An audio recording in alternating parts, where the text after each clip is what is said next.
শুভ সকাল বন্ধুরা, welcome to my YouTube channel. তো আমার পেজটিকে অবশ্যই সাবস্ক্রাইব করো নিত্য নতুন ভিডিও দেখার জন্য। যে ও বিছানাটা গোছাবে, তো এই দেখো ড্রেসিং টেবিলের কি অবস্থা করে রেখেছে। তো মেয়ের খুবই ইচ্ছা, যে বলছে যে মা আজকে আমি বিছানা গোছাবো। তো আমি বলছি যে তুই পারবি না মা, আমাকেই সেই গোছাতে হবে। তো শুনবে না, ওই গোছাবে। তো এই দেখো সব নিচে বালিশ নামিয়েছে। পাগলিটার রকম দেখেছো। ওকে বলছি যে তুই বড় হ তারপরে। তো শেষমেশ ও ব্রাশ করতে চলে গেল। তো আমি বিছানাটা ভালো করে গুছিয়ে নিলাম, ড্রেসিং টেবিলটা একটু পরিষ্কার করে নিচ্ছি। তো বন্ধুরা, আমার যদি ভিডিও তোমাদের ভালো লাগে তো অবশ্যই কমেন্টে জানিও। আরও নতুন নতুন ভিডিও তোমাদের সামনে নিয়ে আসবো। নিত্য নতুন ভিডিও সারাদিন টুকিটাকি যেটুকু আমি শর্ট নিতে পারি। তো স্নান হয়ে গিয়েছে, কাজ ফাজ সব সেরে স্নান করে নিয়েছি, এবার পুজো করব। তো চলো বন্ধুরা, দেখো পাশের ঘরে চলে এসেছি। তো একটু সিংহাসনটা পরিষ্কার করে দিচ্ছি। আর গোপু সোনাকে একটু আমি হাতের মধ্যে নিয়ে একটু দোলা দিই। তো একটু আদর টাদর করে পরিষ্কার করে এবার গোপু সোনাকে বসিয়ে দিলাম। তো চলো বন্ধুরা, ছাদে যাই, ফুল তুলে আনবো। তো চলে এসেছি ছাদে।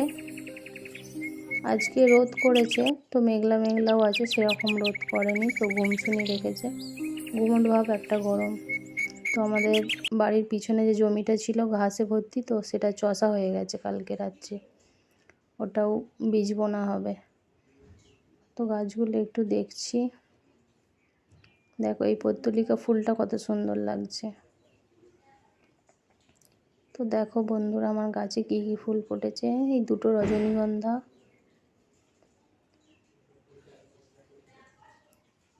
দেখো এখানে এই ফুলগুলো মানে খুব সুন্দর। এই গাছের ডালটা আমার মা দিয়েছিল।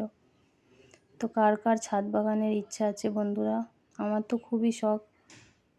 তো এই দেখো আমাদের পাশের বাড়ির ছাদেতে ধান শুকনো করতে দিয়েছে। আর দুটো কাঠবেড়ালি দেখো কত সুন্দর লাগছে। আর ওখানে একটা ওই দেখো ঘুঘু পাখি বসে আছে। তো ওরা ধান খাচ্ছে। দেখেছো বন্ধুরা, আকাশটা মেঘলা মেঘলা আছে, বলা যায় না কখন আবার বৃষ্টি নেমে যাবে। এই দেখো সাদা ফুল ফুটেছে একটা জবা। আর এটা কি ফুল আমি জানি না বন্ধুরা, তোমরা যদি জেনে থাকো অবশ্যই কমেন্টে জানিও। বৃষ্টি নামবে কি বারবার ছাদের দিকে তাকাচ্ছি। আর এখানে ওই কি বলে ওই ফুলগুলো আমি ঠিক জানি না, লিলি ফুল না কি। তো ওগুলো বসিয়েছি আর কাঠবেড়ালিতে না কেটে দিচ্ছি। আর এখানে সেম অপরাজিতার মানে ডগগুলোকেও কাঠবেড়ালিতে কেটে দিচ্ছে, মানে বাড়তেই দিচ্ছে না আমার গাছগুলোকে। তো বন্ধুরা অবশ্যই আমার পেজটাকে ফলো করো আর তোমাদের পরিবারে যাওয়ার সুযোগ করে দাও, আমিও তোমাদের বন্ধু হয়ে থাকতে চাই। তো একটু হরি পাতা তুলে নিলাম।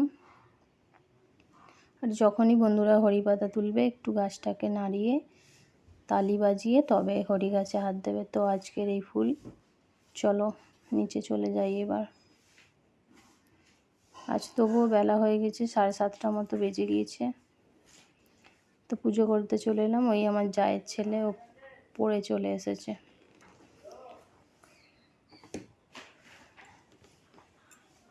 ফুল তুলে এনে কিছু কাজ ছিল, সেগুলো সারতে আর করতে পুজো করা হয়নি। তো 8টা 8:30 মতো বেজেই গেল। তো বাড়ির বাস্তু দেবীকে পুজো হয়ে যাচ্ছে আমার। আর মাঝে মাঝে মানে ওখানে দাঁড়িয়ে পড়ছি, কারণ হচ্ছে ওখানে বলতে উঠছে, ভয় লাগছে যে হাতে কামড়ে টামড়ে দেবে নাকি। মানে ওখানে খাবার দেওয়া হয়েছে তো তার জন্য। বাতাসাগুলো মানে দিলেই চলে আসবে বলতাগুলো। তো বন্ধুরা অবশ্যই তোমরা কমেন্টে জানিও যে আমার ভিডিওগুলো কেমন হচ্ছে। তো ঘরে চলে এসেছি, ঘরের ঠাকুরগুলোকে একটু সেবা দিয়ে নিই। এই হচ্ছে আমার ঠাকুর ঘর, ঠাকুর ঘর বলতে থাকার ঘরই, ঠাকুর ঘর হয়নি। তো পরে যখন হবে তোমাদের সাথে অবশ্যই শেয়ার করব। তো পুজো শেষ হয়ে গেল, তো এবার মেয়েকে ছাতু খাওয়াতে চলে এসেছি। আজকে আর অন্য কিছু ওকে দিইনি, তো ছাতুটাই দিই। সকালবেলা একটু ছাতু গুলে দিই, তারপরে বেলায় অন্য কিছু খাওয়াবো। সকালবেলা ছাতু খেতে চায় না, তো সকালে ম্যাগি খাওয়াই বলে বায়না করছিল। তো ম্যাগিটা তো সকালবেলা খাওয়া উচিত না, ওকে বললাম যে না, গ্যাস হবে। তো ছাতুটা আবার চাইছি যে মা একটু দাও, চেটে চেটে খাবো। দেখো মুখময় লাগিয়ে কি করেছে বদমাসটা, প্রচুর বদমাইশ, মানে কি বলবো, এত দুরন্ত। মানে এই যে ফলটাতে কি ফল তোমরা জানো? এটা কি বলে, বড় কাঁকরোল। তো চা বসিয়ে দিয়েছি আমাদের, চা ফুটেই গিয়েছে। তো বন্ধুরা, বাটিতে চা খাওয়ার মজাটাই আলাদা, আমার তো খুবই ভালো লাগে কাপের থেকে। তো কার কার বাটিতে চা খেতে ভালো লাগে? তো বড়মশাইয়ের আর আমার জন্য একটু মানে তাড়াহুড়ো করতে গিয়ে চা পড়ে গেল। তো দুজনের চা করে নিয়েছি, এই ঝুরি ভাজা আর গাজর পেঁয়াজ এইসব দিয়ে চা মুড়ি খাচ্ছি, বড়মশাই খাচ্ছে। তো আজকের ভিডিও এতটুকুই, টাটা।